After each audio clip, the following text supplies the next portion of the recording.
বন্ধুরা, কৃতজ্ঞতা শব্দটার সাথে আমরা সকলেই পরিচিত, কিন্তু আজকে আমি তোমাদের বলবো কিভাবে কৃতজ্ঞতা দেওয়ার মাধ্যমে আমরা কিন্তু জীবনে অনেক কিছু পেতে পারি।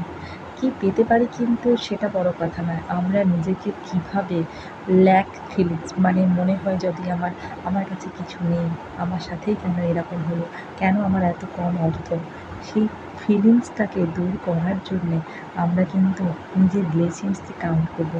ব্লেসিংস মানে ছোটো থেকে আজ পর্যন্ত তোমার মাথার উপর ছাদ আছে, ছোটো থেকে আজ পর্যন্ত তুমি তো দুবেলা খেতে পেরেছো। অনেক মানুষ আছে যারা খেতে পায় না, যারা আজ খেলে কাল কী খাবে সেটা ভাবে। তো তুমি তো ছোটো থেকে আজ পর্যন্ত খাবার পেয়েছো, পরার জামা পোশাক পেয়েছো, ফ্রিতে অক্সিজেন পেয়েছো, সূর্যের কিরণ পেয়েছি, জল পেয়েছি, পরিশুদ্ধ আহার পেয়েছি। সত্যি কি এটা আমাদের কৃতজ্ঞতা দেওয়ার মতো কোনো কিছু নয়?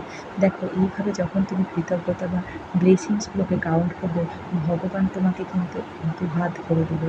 যে ভাববে আমার এই বাচ্চা কত অল্পতে সন্তুষ্ট, একে আরও দিই।